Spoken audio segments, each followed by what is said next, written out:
Welcome to our channel, Listen to My Story. Please like, share and subscribe. I don't believe in ghosts, evil spirits, haunted houses, metaphysics, etc. I only believe in science and facts. But sometimes things happen that shred all your beliefs. I want to introduce myself. I'm Lisa. I'm 14 years old. I live with my mom, dad, and grandmother. And they're all very proud of me. I'm the leader of the science club at school, and I've been the perfect student for the past 2 years. My hobbies are reading, watching educational videos, and learning. I like to discuss matters with rational people, not those who believe in myths, aliens, ghosts, and other such nonsense. I personally think these people have mental issues. One morning, my grandmother passed away. I was sad for a long time because I missed her so much. On the day of her funeral, the whole city must have come to say goodbye. While the priests were praying, I noticed something peculiar about one of the graves in the graveyard. After the prayer ended, I approached the grave in question to investigate. There was some weird writing on it. Then, a wispy, transparent, smoky figure appeared out of nowhere. It said to me, "Do not get closer to Donna Median's grave. Beware." I shivered slightly and asked the apparition who Donna was, and it replied. Who was she? She was an evil witch who liked to scare people. She was burned at the stake as a witch, but before her death she swore a curse that if anyone ever approached her grave, her ghost would haunt that person to the day they die. I did not laugh at the apparition's warning. Instead, I turned and returned home, thinking about what had happened. On a sudden defiant impulse, I decided to visit that grave, that night, to see for myself if the curse was real. I took my dad's flashlight and wore a raincoat. It was pitch black outside. The place was horribly unsettling at night, but I wasn't worried at all. It's not like it was real, right? I entered the gate to the sound of howling dogs and meowing cats. My blood ran cold, and a sudden chill ran through me. I turned on the flashlight and began searching for the grave. My hands were trembling so badly I dropped the flashlight several times. Sometimes I would step on something crunchy, and I would shine the light downward, only to see that I had stepped on an insect. Sometimes I'd see a cat here and there. Then suddenly, I heard an eerie sound close by. I froze, not daring to move. Slowly, I pointed my light towards the sound, and gasped as my light illuminated a dark, shadowy figure. It was about my height, and dressed all in black. I spun around and fled as rapidly as my faithful feet could carry me. I dove into bed, but I didn't sleep at all that night. I even left the lights on. The next day, when I woke up, I asked my dad if graveyards had ghosts, and he wondered why I would ask such a question. I was embarrassed and laughed to hide my fear. I told him that I was just curious. That was all. Dad looked at me suspiciously, but continued. I've heard stories, he said, that some people have seen a ghost of a girl from time to time beside Donna Median's grave. I felt my heart sink, and I asked slowly, "Is she about my height and dressed in black?" He replied, "Yes, that's how I've heard the ghost described." "How in the world did you know that?" I looked down casually and answered, "Oh, I read an article about it on the internet last night." My head hurt just thinking about this ghost thing. I made up my mind to prove or disprove it once and for all. I called my friend Laura and persuaded her to come with me to the grave. The following night, we met at the stroke of midnight at the entrance to the graveyard. Laura was shaking and constantly casting glances right and left. The weather was rainy and gloomy. The ground was muddy, and cats were meowing everywhere. It would have made the perfect setting for a supernatural horror movie. While we were looking for Donna's grave, flying bats would occasionally startle Laura, causing her to scream alarmed. As we approached Donna's grave, we suddenly heard a sound behind us. We both turned around at the same time and screamed. A ghost was glaring at us. It asked angrily, "What are you doing beside my grandmother's grave?" "Wait a minute. Are you girls?"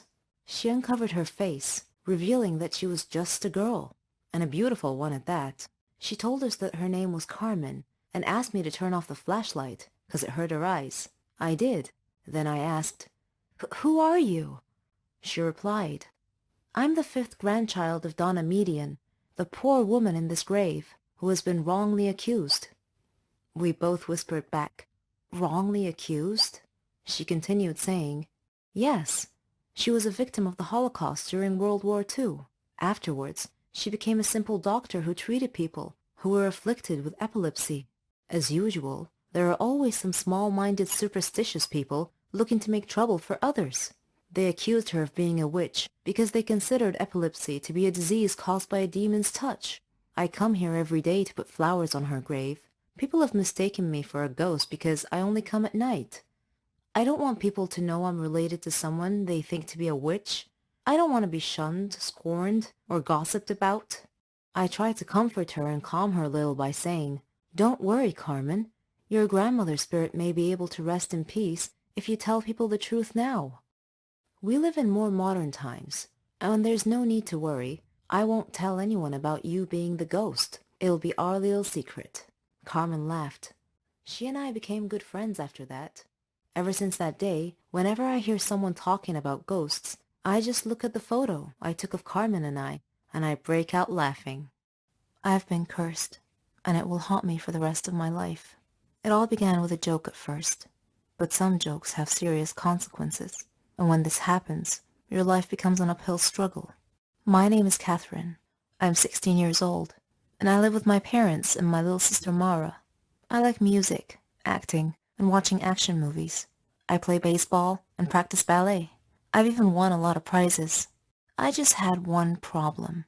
I like to make fun of people. It's like an addiction.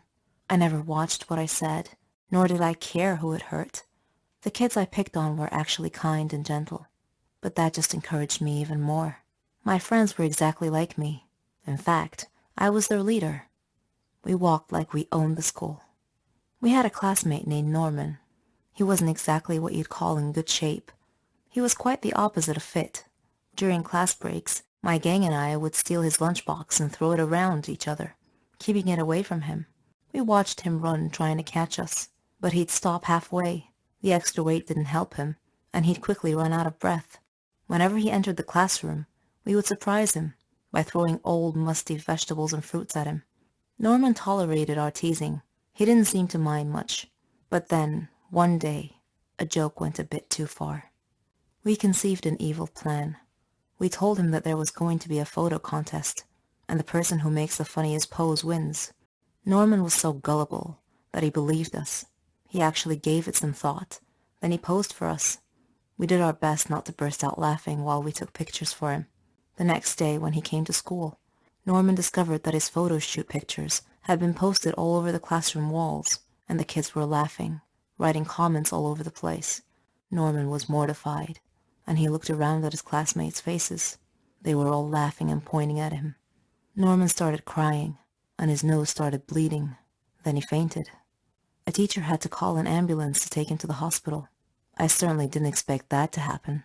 We knew that Norman would get so fatigued sometimes and leave school for the rest of the day, but we didn't know that he had a medical condition, and I felt deep regret. The curse that I spoke of earlier began when a girl named Naomi joined our class as a new student. On her first day, our teacher brought her in and introduced her to us. She sat at the desk at the very last row. I noticed that she was always looking at me in a strange way, and I wondered why. She looked at me with disdain, and I couldn't figure out why. It was my first time meeting her, after all. I avoided her, mainly because her looks made me feel uneasy, and whenever my gang wanted to make fun of her, I told them to leave her alone. I felt there was something about this girl. One day, during science class, the teacher had paired us up to do a lab experiment, and I intended to ask her about the way she looked at me. But before I could say anything, she took the initiative and surprised me by broaching the subject herself. "You will pay for what you did to Norman," she said coldly. I looked at her and asked, "How do you know Norman? And what are you talking about?" She replied, "It doesn't matter how I know. I just do." I spent the next few days thinking about her words. Afterwards, Naomi ignored me completely. No more staring, no more accusing looks. It was as if I no longer existed to her. I didn't understand her. Then came the day. We had a basketball match. It was the championship game, but I was still busy thinking about Naomi's words. During the game, I glanced at Naomi and caught her looking at me, which distracted me. One of the players from the other team suddenly bumped into me, knocking me down and causing me to land badly on one of my knees. The pain I was in. I had to withdraw from the game to be taken to the hospital. At the hospital, the doctor said that I had torn a ligament from my knee and told me that I would need a surgery and a lot of medication. So after going through the surgery, I began taking my medications.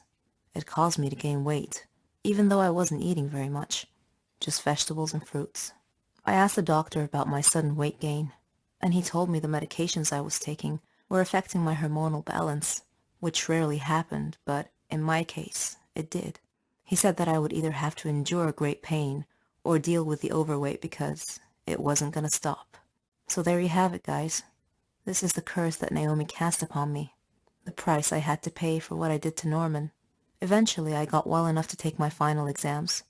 When I arrived at school, all my friends took one look at me and started laughing. I was now their target, their prey. One of them said, "You're as large as an elephant." "I'll lose weight once I stop taking my medications," I retorted, but no one was listening. I am now living in a nightmare, and I would like to tell Norman that I'm very, very sorry for everything that I've done.